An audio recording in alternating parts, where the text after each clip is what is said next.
आज से ना सर एमपीसी की 3 दिन की पॉलिसी बैठक की शुरुआत होने जा रही है। पूरा फोकस इस चीज़ को लेकर है कि क्या इस बार रेट कट होता हुआ दिखेगा। वाइडली एंटिसिपेटेड है कि तीसरी बार लगातार आरबीआई की ओर से जो एमपीसी की बैठक है उसमें 1/4% से रेपो रेट में कटौती की जाएगी, यानी कि कुल मिलाकर देखें तो 75 बेसिस पॉइंट का जो ड्रॉप है वो रेपो रेट में हो जाएगा अगर ये 6 तारीख को भी रेट कट हो जाता है। इसी एंटिसिपेशन में कल हमने देखा रियल्टी इंडेक्स में ज़बरदस्त गेन थे। कल टॉप गेनर था रियल्टी इंडेक्स की। जहाँ तक बात है 5 दिन में देखें तो 3.5% से ज़्यादा का उछाल देखने को मिल चुका है और एक महीने में रियल्टी इंडेक्स करीब 11% की तेज़ी दिखा चुका है। 6 जून को रेपो रेट कट अगर हो जाएगा तो वही एक एंटिसिपेशन है। जितने भी जो रेट सेंसिटिव्स हैं, जिसमें बैंकों को भी आप शामिल कर लीजिए, इनको शामिल कर लीजिए, एनबीएफसीज को शामिल कर लिए, इन तमाम कंपनियों में हम देख रहे हैं कि मूव्स काफ़ी पॉजिटिव देखने को मिल रहे हैं। तो अब सवाल यहाँ पर ये है कि अगर रेट कट होना है जैसा कि वाइडली एंटिसिपेटेड है, तो क्या real estate as a pack में अभी भी खरीदारी करने के मौके हैं? क्या इनका भी डिफेंस जैसा ही हाल है कि स्टॉप लॉस लगाकर इनको ट्रेल करते हुए चले?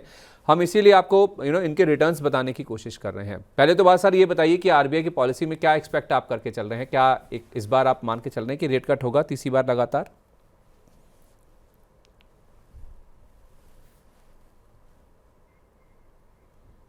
सर आई थिंक आप म्यूट हैं, सर प्लीज़। डेफिनेटली होना चाहिए। लास्ट टाइम भी जब हुआ था तो मुझे लगता है कि एक पॉसिबिलिटीज रखा था कि फ्यूचर में भी रेट कट करने वाला है। सो अगर इस बार थोड़ा ज़्यादा 50 बेसिस पॉइंट के साथ ज़्यादा होता है तो मुझे लगता है कि यहाँ पे ज़्यादा पॉजिटिव कुछ सेंटीमेंट बन सकता है। और यही रेट कट एक चीज़ है जो मार्केट में नेक्स्ट सेंटीमेंट तय करेगा कि मार्केट ऊपर रहेगा या नीचे। और मुझे लगता है कि सर इसमें नेगेटिव तो ज़्यादा कुछ होने वाला नहीं है। मार्केट रेंज बाउंड है तो प्रॉब्लम मैं नहीं दिखता हूँ। और रियलिटी सेक्टर में भी मैं पॉजिटिव ही हूँ। मुझे लगता है जितने भी रियल एस्टेट काउंटर है उसमें मेरा टॉप पिक रहेगा डीएलएफ। लेकिन यहाँ पे कोई ट्रेडिंग शॉर्ट टर्म वाला व्यू नहीं है और लॉन्ग टर्म वाला व्यू है। एटलीस्ट आपको 6 से 8 महीना वेट करके चलना है। अच्छा, ठीक है। तो रियल एस्टेट पर पॉजिटिव व्यू है। तो आप सर शो की स्टार्टिंग में भी कह ही रहे थे कि अगर बाजार में कोई तेज़ी बननी है, नए ट्रिगर की तलाश में है बाजार, तो क्या वो पॉलिसी का अनाउंसमेंट है जिसमें रेट कट हो सकता है? क्योंकि 1/4% तो बाजार में ऑलरेडी डिस्काउंटेड है। तो अब चलने के लिए क्या आधा परसेंट आएगा तो बाजार में तेज़ी बनेगी? सर देखिए, मुझे लगता है कि ये ना बेसिकली एक बार रेट कट के लिए वेट करना चाहिए क्योंकि मार्केट का जो सेंटीमेंट है, सेंटीमेंट ठीक नहीं हो रहा है। क्योंकि देखिए अभी भी आप निफ्टी देखिए, वही अपना जो डे लो के आसपास है और जो लास्ट 4 से 5 दिन के जो एक रेंज के आसपास था, ऑलमोस्ट 24,500 का एक सपोर्ट है, उसके आसपास ही 24,550 के आसपास ट्रेड हो रहा है। तो अगर आज ब्रेक हो जाता है तो फिर एक दिक्कत है, तो फिर मार्केट में और सेलिंग प्रेशर आ सकता है। तो एक बार बेटर रहेगा वेट करके जाना क्योंकि ऐसे इवेंट, जो भी बड़े इवेंट होता है, इसका नेगेटिव इम्पैक्ट भी हो जाता है, पॉजिटिव इम्पैक्ट भी हो जाता है।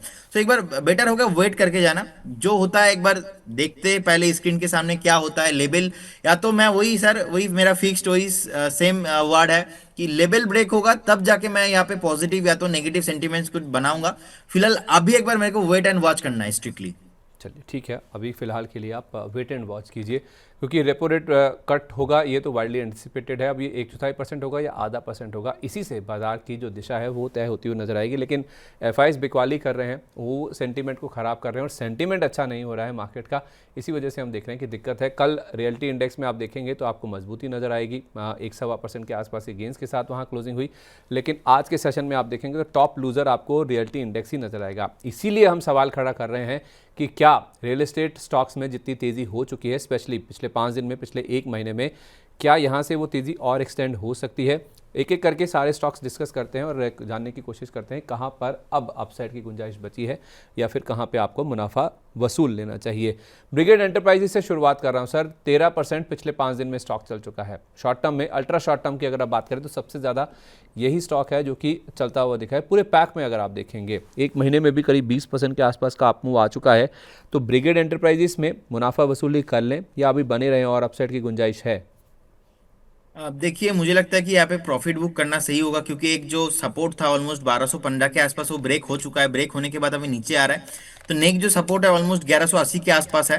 तो मुझे लगता है एक बार यहाँ पे प्रॉफिट बुक करने का सलाह रहेगा। प्रॉफिट बुक करके जाइए, सेफ रहेगा। सर एक अपडेट देना चाहूंगा, एस्केप इंडिया, इसका स्टॉप लॉस मैंने दिया था 4800 के आसपास। तो ये स्टॉप लॉस थोड़ा मैं रिवाइज करना चाहूंगा।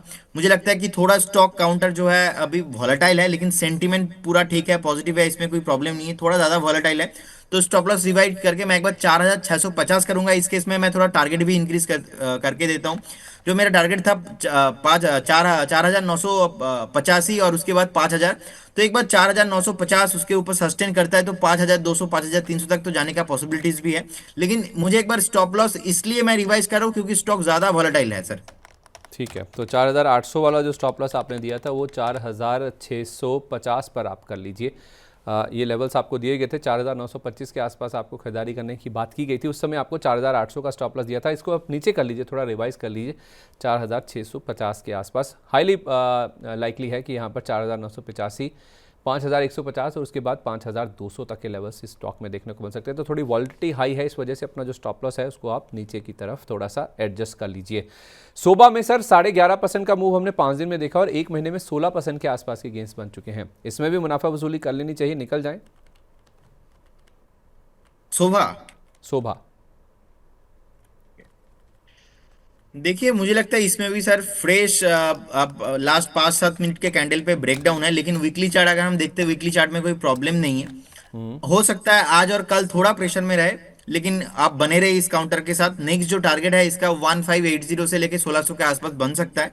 आपको एक स्ट्रिक्टली स्टॉप लॉस मेंटेन करना है। स्टॉप लॉस रहेगा 1490 रहेगा मेरा स्टॉप लॉस, और बने रही इस काउंटर में। मैं स्ट्रक्चरली कोई प्रॉब्लम नहीं है और फंडामेंटल भी कोई प्रॉब्लम मैं नहीं देखता उस काउंटर के साथ। ठीक है, सुबह के शेयर को आप होल्ड करें। टारगेट आपका आ गया 1580 और 1600 का।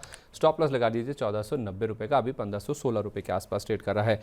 ऑबरे रियल्टी सर 5 दिन में तो नहीं चला ज़्यादा, 2.3% यानी कि 2.25% के आसपास के गेंस यहाँ देखने को मिले हैं, लेकिन 10-10.5% के आसपास के गेंस हमने ऑबरे रियल्टी में पिछले एक महीने में देखे। और प्रेस्टीज एस्टेट्स में मिस कर गया सर, 10% यहाँ पे चला है पिछले 5 दिन में। 14.5% के गेंस पिछले एक महीने में बनते हुए दिखे हैं। तो ऑबरॉय और प्रेस्टीज पर क्या राय देंगे आप? देखिए ओबराय अभी 1770 के आसपास चल रहा है। मुझे लगता है आप बने रहिए इस काउंटर के साथ। स्ट्रक्चरली कोई भी प्रॉब्लम नहीं है। 1800 के आसपास एक रेसिस्टेंस है, तो पहला टारगेट तो वहां तक जाना चाहिए। अगर 1800 के ऊपर सस्टेन करता है उस केस में बहुत जल्दी आपको एक बार 1830 से लेके 1840 का टारगेट यहाँ पे आना चाहिए। तो इसमें सर कोई भी प्रॉब्लम नहीं है।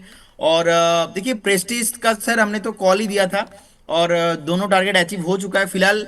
अभी मुझे लगता है लास्ट 2-3 दिन से ऑलरेडी चल चुका है। थोड़ा बहुत प्रॉफिट यहाँ पे मैं एक्सपेक्ट करके चल रहा हूँ कि प्रॉफिट बुकिंग आ जाए। तो बाय ऑन डीपी करना है। स्ट्रक्चर तो कोई प्रॉब्लम है नहीं। 1550 1545 के आसपास अगर कभी मिलता है आपको, तो फिर जाके आपको यहाँ पे एक बार फिर से बाय करना है, बाय ऑन डीप करना है। बाकी फिलहाल सर एक दिन पहले हमने कॉल दिया था, दोनों टारगेट ही आ चुका है इसमें। क्या लेवल पर बताया सर आपने दोबारा एंट्री के लिए? दोबारा एंट्री के लिए सर मुझे लगता है यहाँ से और 40 पॉइंट नीचे 1540 से लेके 1550 एक जोन है, उस जोन पे आप न्यू एंट्री कर सकते हो। ठीक है, तो इस रेंज में आप दोबारा एंट्री करें। अगर पहले की पोजीशन है, जैसे आपको बताया भी गया, दोनों टारगेट आ चुके हैं, तो आप इसमें प्रॉफिट बुक कर लीजिए।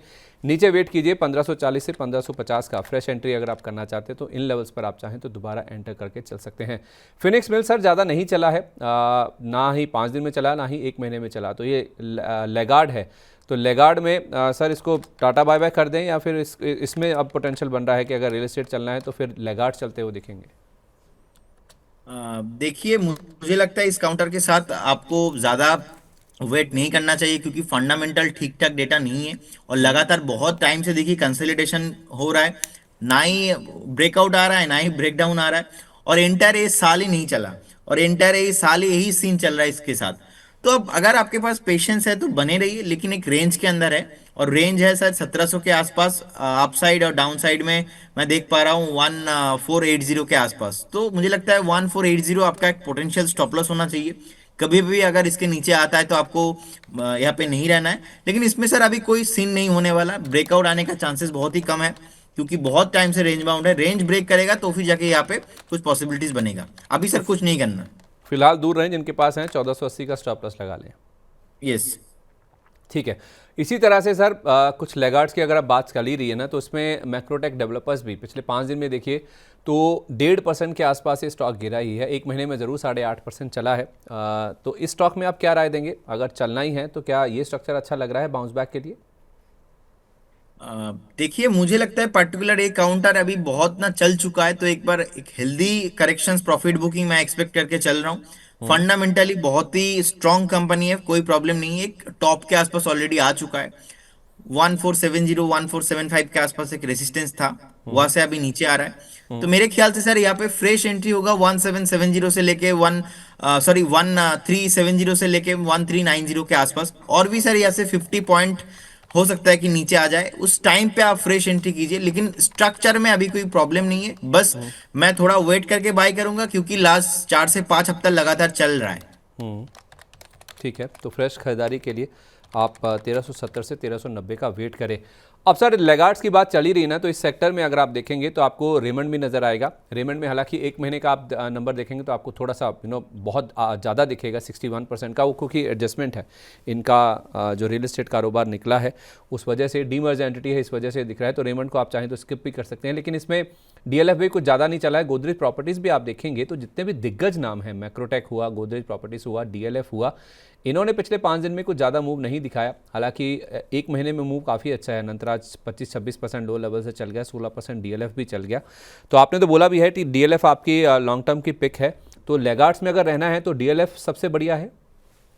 सर मुझे लगता है डीएलएफ, देखिए फंडामेंटली कोई इसमें प्रॉब्लम है नहीं, फंडामेंटल बहुत ही बढ़िया काउंटर है। और देखिए अभी 800 के नीचे भी थोड़ा आ रहा है। मुझे लगता है पोटेंशियल बाई यहाँ पे करना है 770 से लेके 780 के आसपास, कभी भी अगर आप मिलता है तो आपको एक 6 से 8 महीने का प्लान बनाना चाहिए, उसमें आप एंट्री कीजिए। उसके इसमें आपका स्टॉप लॉस रहेगा ओनली फॉर 740, आपको 40 रुपीज़ के आसपास स्टॉप लॉस रहेगा। और टारगेट भी आपको आते हुए दिखेंगे 825, और सेकंड टारगेट रहेगा मेरा 860 के आसपास। तो अब बने रहिए डीएलएफ के साथ, डीएलएफ ही नंबर 1 काउंटर है और in terms of market cap profitability. और ऐसा ट्रेडिंग काउंटर इसमें वो है नहीं कि एक दिन में आपको 10% चल जाएगा कोचिन शिपयार्ड वाला, लेकिन इसमें आपको एक बार वेट करना है, पेशेंस रखना है, अच्छा कंपनी है। ठीक है, तो आप कह रहे हैं कि सर 825 860 ही आपके टारगेट हो गए, 760 का स्टॉप लॉस है ना, अगर आप 770 से 80 की रेंज में खरीदते हैं। 740 के आसपास एक स्टॉप लॉस आपको मेंटेन करना है। 740 का स्टॉप लॉस हो गया, 825 860 ही आपके टारगेट हो गए। सबसे बेस्ट, सबसे बढ़िया अगर कोई लगता है पूरे real estate as a pack में तो वो डीएलएफ ही है। खरीदारी की रेंज आपको बता देगी, कब तक आपको होल्ड करना है ये भी बता दिया गया, स्टॉप लॉस कहाँ पे रखना है और टारगेट क्या आ सकते हैं ये सब आपको बता दिए गए हैं। एक सर अनंतराज पे भी आपका व्यू दे दीजिए। इसमें ना कुछ डेटा सेंटर का नाम भी जब से जुड़ा है ना तब से स्टॉक काफ़ी मूव किया है, उसके बाद एक करेक्शन आया, करेक्शन के बाद लो लेवल से रिकवरी भी दिखा चुका है करीब 25-26% के आसपास की। इन लेवल्स पर जिनके पास लोअर लेवल्स का रखा हुआ है उनके लिए राय दीजिए, और जो फ्रेश एंटर करना चाहते हैं उनके लिए भी क्या राय होगी आपकी। देखिए एक डिस्क्लेमर देना चाहूंगा, पर्टिकुलर इस काउंटर को हमने कॉल दिया था ऑलमोस्ट 500 के आसपास, और हमने प्रॉफिट बुक भी करा दिया शॉर्ट टाइम में। सो मुझे लगता है अभी 568 के आसपास चल रहा है, अभी 2% के आसपास डाउन है आज। सो एक बार और करेक्शन हो सकता है 545 के आसपास, और 540 के आसपास जा सकता है। 540 मुझे लगता है एक काउंटर है, एक बेसिकली सपोर्ट है, वहाँ पे बेसिकली जा सकता है। आप इसमें अभी बने रहिए, स्ट्रक्चर तो कोई प्रॉब्लम नहीं है, लेकिन शॉर्ट टर्म एक हेल्दी करेक्शन आ रहा है, इसमें आपको एक बार बने रहने का सलाह होगा। फ्रेश बाई जोन पे नहीं करना है, 545 540 के आसपास आता है उस जोन पे आपको करना है। सो 545 540 पे कोई खरीदे और या कोई होल्ड कर रहा हो, दोनों के लिए स्टॉप लॉस क्या होगा। सर दोनों के लिए स्टॉप लॉस रहेगा एकदम फिक्स्ड एंड फाइनल वाला 495। 495 अगर इसके नीचे नहीं जाता है ना तो फिर से एक बार आपको काउंटर 600 के ऊपर आते हुए दिखेंगे, और 600 के ऊपर अगर सस्टेन करता है तो 640 से लेके 650 एक टारगेट रहेगा। फिलहाल अभी देखिए चल चुका है 500 से ऑलमोस्ट 580 के आसपास हाई लगा के अभी नीचे आ रहा है, तो एक बार हेल्दी करेक्शन हो रहा है, आप एक बार वेट कीजिए, बने रहिए, 540 आ सकता है। चलिए ठीक है, जल्दी से आपको रैप अप कर देता हूँ। आपने कहा ब्रिगेड एंटरप्राइजेस में मुनाफा हो रहा है तो आप वसूल कर लीजिए, सोबा में बने रहिए, यहाँ पे पोजीशन आपकी है तो होल्ड करें। टारगेट 1580 से 1600 रुपये तक के आ सकते हैं, 1490 आपका स्टॉप लॉस होगा। प्रेस्टीज एस्टेट्स में आपको बताया भी गया था पहले ही, 2 टारगेट जो हैं वो हिट हो चुके हैं, तो दोनों को आप बुक कर लीजिए। नीचे वेट कीजिए 1540 से 1550 के आसपास, दोबारा एंट्री के लिए इन लेवल्स का आप इंतजार करें। फिनिक्स मिल्स तो एक लगाड़ है, यहाँ से आप दूर रहें तो ज़्यादा बेटर है। मैक्रोटेक डेवलपर्स में फ्रेश खरीदारी अगर आप करना चाहते हैं लोधा डेवलपर्स में तो 1370 1390 ये रेंज है, इसका आप वेट कर लीजिए। बेस्ट ऑफ द लॉट, सबसे अच्छा अगर कोई stock real estate as a pack में दिख रहा है वो है डीएलएफ का। 6 से 8 महीने का व्यू लीजिए, 770 780 इस रेंज में खरीदारी करें, 740 का स्टॉप लॉस लगाएं। 850 860 तक के लेवल इस स्टॉक में देखने को मिल सकते हैं, और अनंतराज में भी 545 540 इस रेंज में मिल जाए तो यहाँ पे आप खरीदारी करके चल सकते हैं। तो अगर आपको है आपके पास पोजीशन तो भी आप बने रहिए। स्टॉप लॉस इस केस में आपका होगा 495 रुपये का। तो इसी के साथ हॉट स्टॉक्स को हम यहीं पर वाइंड अप करते हैं।